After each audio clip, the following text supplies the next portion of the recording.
welcome back to my channel. So we've got another weekly haul and I am so excited for this one, you guys. Like, you wouldn't even believe every single one of these fragrances, every single one is one I've been anticipating and one I've been putting off or one I've been looking for. We're gonna get right into it. We've got 6, but 4 bottles and then 2 samples, and I've been unable to film because I've had so many other things to do, and so they've just been sitting there untouched, so this could be a first impression. So without any further ado, if you haven't subscribed already, don't forget to subscribe. Don't forget to follow me on Instagram. All those links and good stuff will be in the description box below. So let's get started. We will actually start with the samples, which are the only ones I've smelled before because I feel like very particular about them and I really want to share them. They were both also blind sniffs when I got them, but we'll just get them out of the way and I'll spray it on the actual cardboard, which is not what I usually do, but I just want to make sure my limbs are all free from scent before we get into it. So the first one's Jo Malone and it's Starlit Mandarin and Honey Cologne. And the notes for this are yellow mandarin, honey, and coumarin. And it actually says to try layering with wild bluebell or wood sage and sea salt. I adore wood sage and sea salt, but I don't own it. I actually do own wild bluebell. So I've put it in the back of my head that I want to actually layer it once, because when I tried it on its own and now smelling it, I really did like it, and I could tell why they'd say to layer it with wild bluebell. But for me, this is one of the Jo Malone scents where I feel like unless it's at a CCO at like a ridiculous price, personally, I do not think it's worth the money. I just feel like it's also very citrus heavy and I don't get any really like deep complexity. There's a slight sour honey note, which you guys may or may not know if you know me, is one of my least favorite when honey gets like very soury. It does not do well on my skin, but I don't know, it's not so horrible in the way that it can be with some other fragrances, but I just feel like this is not full bottle worthy because there are so many other light citrusy scents that you can use to layer. I mean, half of 4711's entire fragrance wardrobe come to mind. And if you were looking for something more expensive, I am very partial to Acqua di Parma personally. So I'm really happy to have this sample because I love sampling Jo Malone's fragrances and I love her work with Zara, as you guys know. But in terms of getting like actual full bottles, I'm always on the hunt for a deal because I just feel like there's so many of her scents in her original line that there are just better justifications for out there. So that's Starlit Mandarin and Honey. The second one, I have a lot more of a descriptor. So this is from the brand The 7 Virtues. I've sampled them before in department stores and Sephora. They have like a cool backstory. It's a lot about supporting nations and rebuilding after war, and they have a lot of like story behind each one of their scents and their brand as a whole. They're also a Canadian brand from what I think. They're either Canadian or American, but I'm pretty sure there's something to do with Canada, like somehow stuck in my mind. But anyways, this one was Vanilla Woods, and this has rose, pear, and caramel.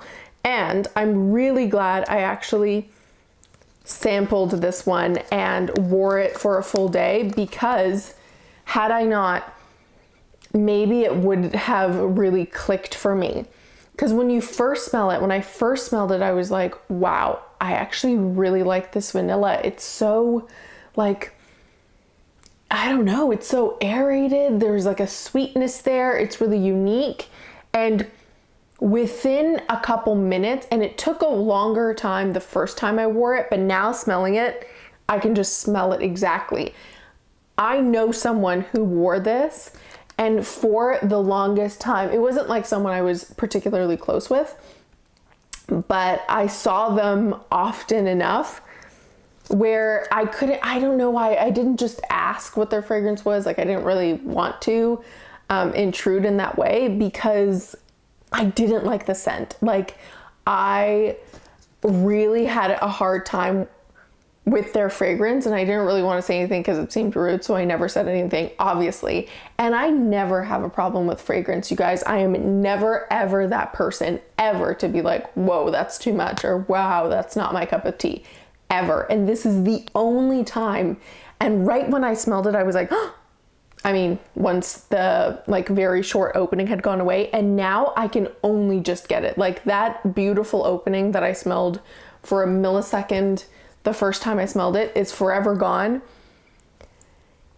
And I can tell this is going to be someone's cup of tea. It is not mine. There is something absolutely, and I feel horrible saying this because I'm sure it's a lovely brand and this is just personal and I want to be honest as always, but there was something absolutely foul about this. Truly foul. Like, it is like, the best way I can describe it is because I don't really get a whole lot of like pear caramel. It is a sweeter vanilla, but it's as if someone has horrible, like, and I'm really sorry to say this, but it's like if someone has very bad like dental hygiene and a sweet vanilla. It has like a rotting teeth scent to it, and I realize that could very well just be me. It could be a very small minority of people that get that scent, but as always, I mean, I'm always honest with you guys when I really, really like things, so I have to be honest on the other end, and I can't stand it. Like, I truly can't stand it. So I'm really glad I tried it out because it solved this mystery for me of this person from like years and years ago whose fragrance I smelled, and it just always like put me off, and I'm like, what is this? Why am I getting this? Is what it must have been. Like, it has to be this. And personally, the only thing I'll say with scents like that really are unique in this way is, more than anything, sample before you buy. Vanilla Woods might be exactly, I think it's called Vanilla Woods. Yeah, Vanilla Woods might be exactly what you're looking for. But just because I had this experience doesn't mean you will, but definitely do try before you buy with that one. Okay, so we're gonna get to the next two, and the next two are from the same house. They were on Fragrance X. They've kind of always been on Fragrance X, and these two I have added and removed from my cart for 13 months at least. It's been, for whatever reason, fragrances that I've just kept putting off, and I've always still wanted to get them, and I've sort of half prepared myself for the fact that they could be disappointments. I've read a lot about them, and I've read how up and down people feel about them, and even in the descriptions they haven't really been things that I think I would like, but I just have been unable to get them out of my head. And they're actually like a trilogy of scents, and by the time I got around to getting them this time, there were only 2 available. So for whatever reason, I bit the bullet and got it. And the line is the Les Notes Gourmandes by Reminescence. I'm sure you guys saw these last year. They were really popping up around this time probably, and everyone was getting them. The bottles, I have to say, I'm not someone who's swayed on bottles at all, but whenever they get a little bit more like Marie Antoinette, old French style vibes, I am swayed. Even myself, a non-bottle person, gets swayed, and these bottles, I have to say, wow, really chef's kiss, beautifully done. The back says gourmandise is no longer a wicked sin. Very cute, very French, very much loving it. We'll start with Heliotrope. Again, like I said, I'm missing one of them. And if I absolutely hate these, then I will be kind of annoyed that I got 2, but part of me really still wants the 3rd. I can't explain it. So anyways, here she is. What a beautiful, I love this shade of green. It is such a stunning, like, pastel, pistachio green. The bottles, you guys, like this is so my style. Old classic French style, from everything from furniture to fragrance, is very me. And I know it's not for everyone, but it's very, very me. So we'll start with Heliotrope. The notes on these, again, like I said, I'm very unsure about. So this lists fig, green notes, almond, heliotrope, patchouli, sandalwood, tonka, cedar, vanilla, benzoin, and musk. There's really great ones. There's ones I don't really like, but it's mainly just been the reviews. Like everyone says they don't smell like what you expect them to, and ooh, I don't know. I'm missing, you'll see the one I'm missing when I show you the next one, but anyways, this is Heliotrope, a note that I love and I adore, so we will just have to see if this works for me. Oh no. I don't know if this has gone bad or if this is what it's supposed to smell like. Okay, it's very much not sweet is the first thing I'm getting. It sort of smells like, it smells quite green. It smells quite herbal. I guess it does list green notes, but I don't know. I get a sort of heliotrope note.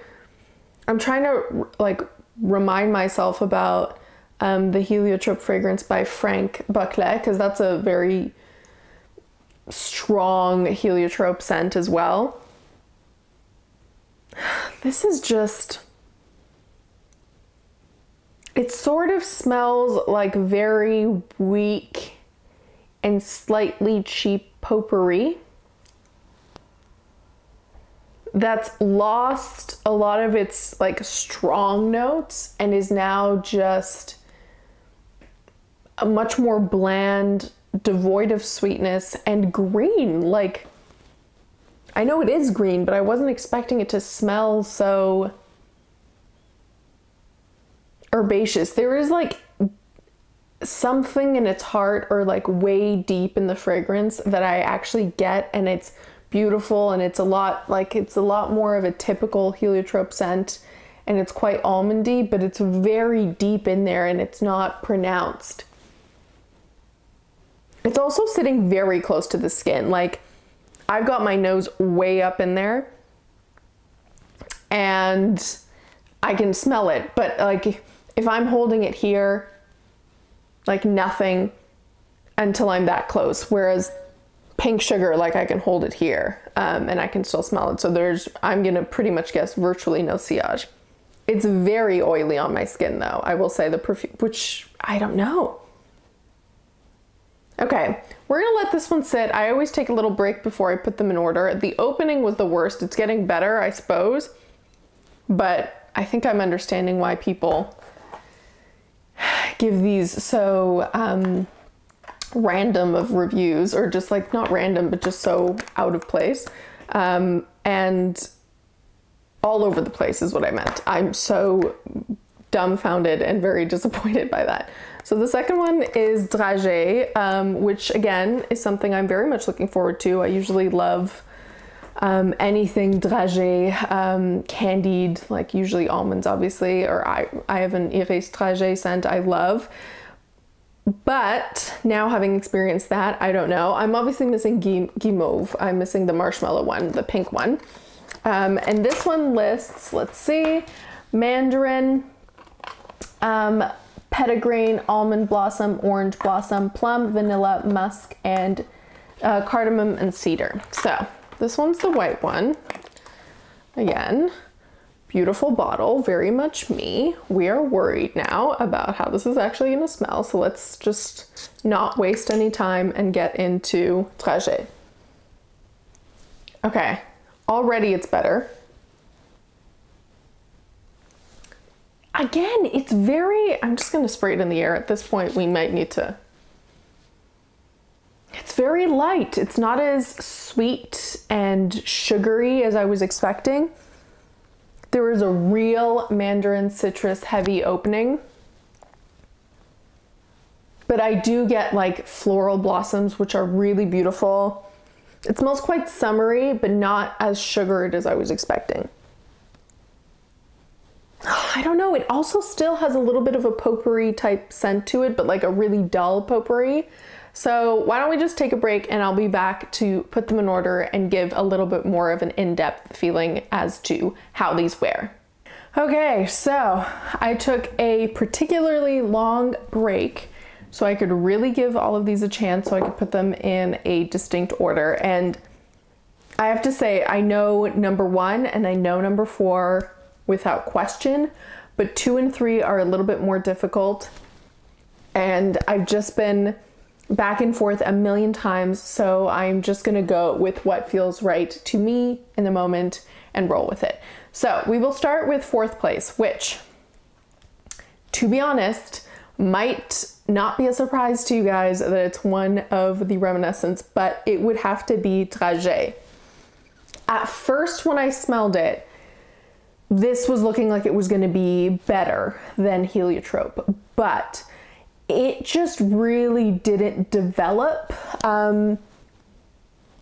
And something about, and it might just be the combination of all these fragrances right now, but something about how the citrus and the florals are mixing for this, which are usually combinations that I adore, is just not clicking. It is not working on my skin. It very much smells like weak potpourri or just like drugstore room sprays. Like, it doesn't smell like a fragrance to me, if that makes any sense, or at least a fragrance you would wear. And it doesn't even smell like good room fragrance either, because some of those smell amazing. It just smells weak. It smells very watered down. And I think overall it doesn't smell bad. Obviously, like the way the samples do. If we're including the samples, then above all else, Vanilla Woods is last, but I'm not even including those. This is just the most disappointing for sure. So that's in 4th. 3rd and 2nd, like I said, were hard to choose from. In the end, I will put, just based on interest, because I'm less likely to reach for this than number 2, but I think it's a better fragrance, Red Velvet's in 3rd. I do like it better than what I've put in 2nd place, just because it's familiar to me. It's a really good line, in my opinion, for cheapies. And it's a particularly good flanker on a first impressions, because I know how pink sugar flankers can either go in one direction or the other. And so I'm really liking it. Till now, I still don't get a cake scent. It's smelling more and more like OG pink sugar as the strawberry candiness has kind of faded, but it's definitely not at its dry down. So maybe it's deep in the dry down. So I'm definitely looking forward to wearing it and continuing to wear it, but I had to put it in 3rd place because 2nd place is just a little bit more interesting to me. In a surprising turn of events, I have decided I'm liking Heliotrope, and it was really only after the opening subsided. The opening, if it was on opening alone, this would be last, because I genuinely thought it had gone bad for a second there. I was like, what is this? It's so sharp. It just smells like bitter and sharp and like alcohol. And I was really taken aback. And as it started to wear, it's really interesting. It's very unique, and I will actually say that I can appreciate the almond and Heliotrope. There's a sort of almost bitter almond note in this. Again, still very devoid of sweetness comparatively. It's not a very sweet note at all, I would say, but the powderiness has really come to the forefront. The sharpness in whatever that was in the opening, I'm happy to blame it on the green notes and the fig, because it sort of just did smell very bitter and green. Went away, and now it's still a very soft fragrance, just like the Dragee, but it's a way more interesting, and I'm really looking forward to having wear tests where I just wear this all day and kind of semi-drown myself in it so that I can see really what it's about, and maybe do like a more in-depth review on my Instagram or something like that. And then in 1st place, as we knew it was probably going to happen. It did. Simply Gel Sander Eau de Parfum Intense. I will say already it's smelling a lot more intense. It's not like a huge amount of time has gone by, but it's already smelling like it's a lot stronger, which is making me very happy. This is just one of the best fragrances ever. I'm obsessed with it, and I'm so, so happy to have it as part of my collection. So for me, it's number one for sure. But yeah, I hope you guys enjoyed this haul. As always, let me know in the comments below which one of these fragrances you've tried or you'd like to try. In particular, I want to hear about your experiences with these because they have thrown me in for a loop. If you've ever tried the pink one, the Guimauve Marshmallow one, definitely let me know how you feel about that too, because now I am even more confused about what to do about that one. So I'd love to hear from you, and I'll see you next time. Bye.